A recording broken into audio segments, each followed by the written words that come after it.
Hello all. Today you are learning about natural resources, or actually, excuse me, you're learning about the human impacts to the lithosphere. So that's our title.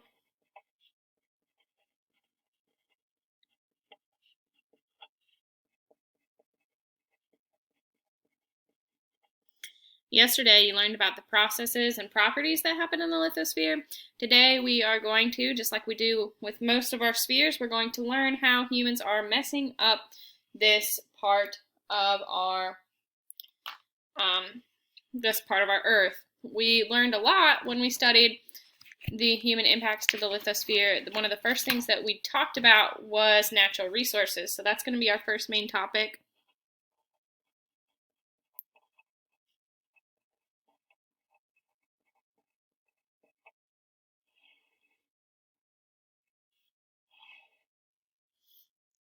We learned that natural resources are they are defined as material or substances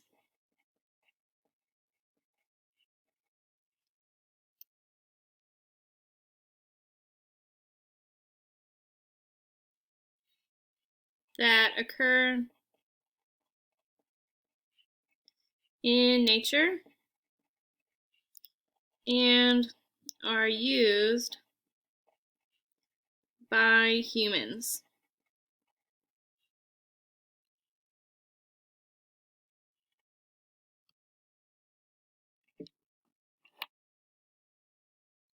That's a little better for reading purposes. Okay. So that's what natural resources are. They can be a lot of things, which is why the definition is super vague. They could be like the minerals that we mine for, like precious stones, or minerals like gold and silver, or it could be minerals like silicon that we put in our technology, like that are used in our phones. It could be our forests, like our wood products that we use for like paper and building materials, as well as burning. It could be the water that we use and the fertile land as well that we grow our crops in. But mainly when we think of natural resources, though, we think of like fossil fuels and energy sources. And that's because a lot of what we talked about when we did natural resources was the difference between renewable and non-renewable resources. So we're going to make a small Venn diagram over here that's going to compare and contrast. This might be a little too small. Renewable and non-renewable resources. So when we talked about these, we learned that non-renewable resources are resources that cannot be replaced within a lifetime, meaning that they take a really long time to form.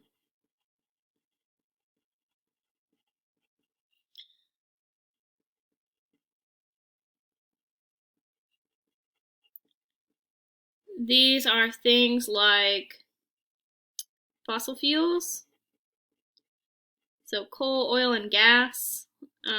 Nuclear energy sources are non-renewable. And it also includes like minerals because we have a finite supply of those.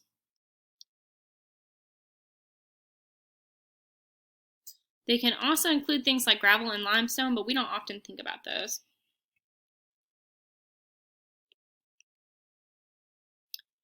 Our renewable resources, though, can be replaced within a lifetime. So let's write renewable.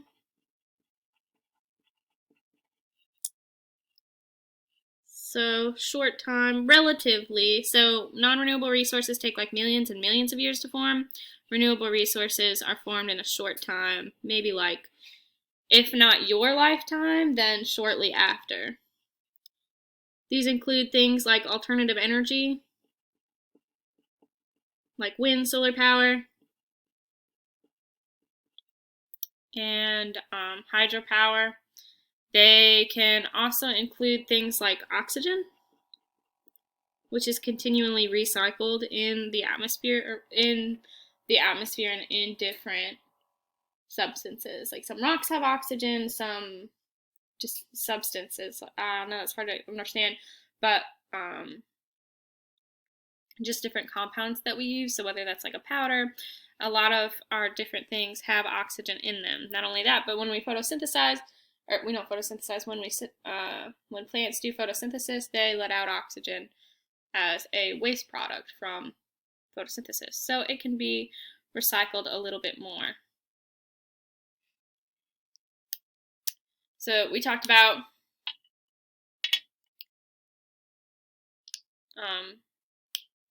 these natural resources. One, generally when we think of alternative energy sources and fossil fuels, that was a big thing that we talked about.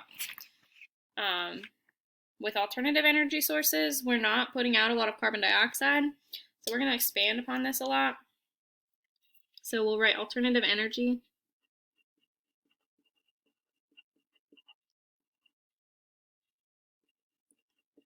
These are things like wind power,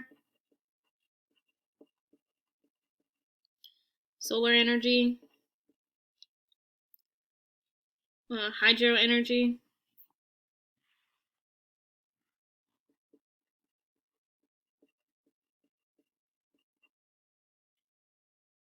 geothermal, so the heat of the earth,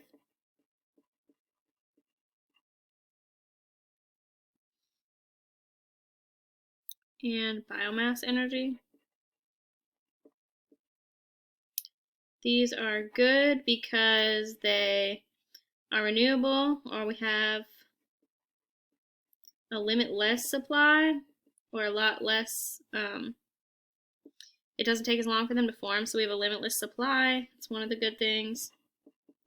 And typically they're less pollutant.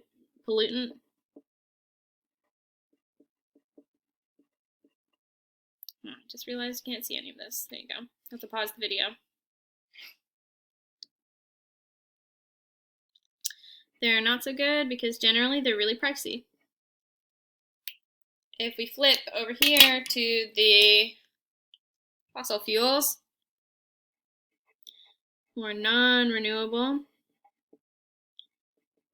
energy, this is like fossil fuels,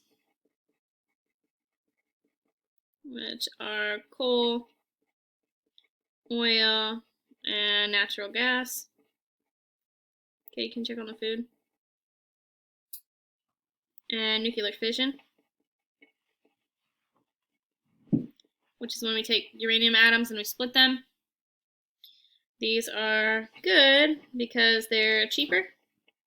They're easily accessible because that's how we've been making our energy for a really long time. So we're really good at getting the coal out, getting the oil out, and getting the natural gas out.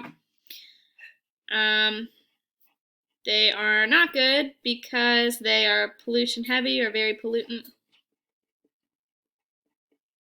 They release a lot of carbon dioxide, or they release carbon dioxide out into the atmosphere. So they're not good. Then nuclear fission has radioactive waste that has to be dealt with. So that's not very good at all. And these are limited. So eventually, one day, we're going to run out. And if it takes a million years to form, or millions and millions of years to form, if it takes millions of years to form these things, we're not going to replace them within our lifetime. We also talked about how coal is formed. Remember, coal is formed from ancient terrestrial organisms.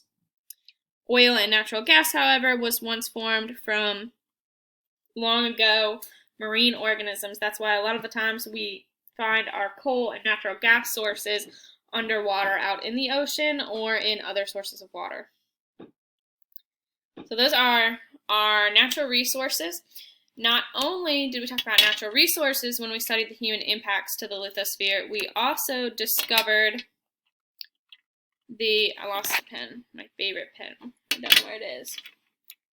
It'll be around here somewhere. But anyways, we also learned about the negative human impacts of farming or agriculture. So our next title is agriculture. We have a lot of negative impacts from the agriculture industry, whether this be crops or livestock. One of the largest negative impacts from the agriculture industry that we see on the lithosphere is the draining, negative impacts. We drain, not intentionally, but we drain nutrients from soil.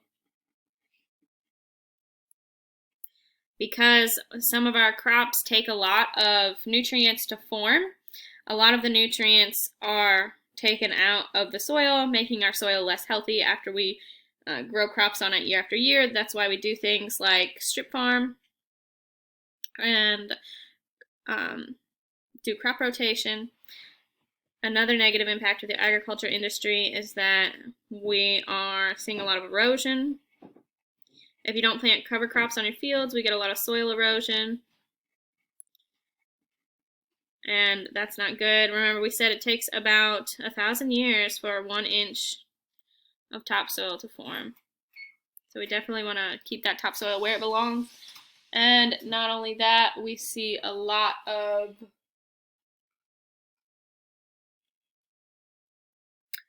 sorry, my dinner's almost done. We see a lot of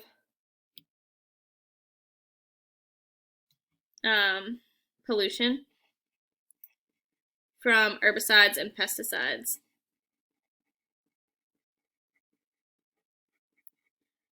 We want the pests and the weeds to stay away.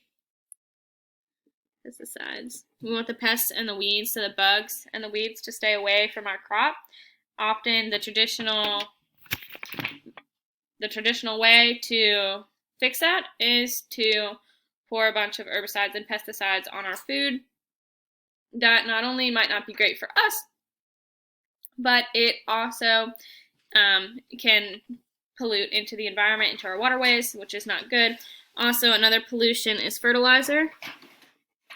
We learned in our hydrosphere that when we put too much fertilizer into our water, or if when fertilizer gets into our water systems, it can cause eutrophication or the death of the water system.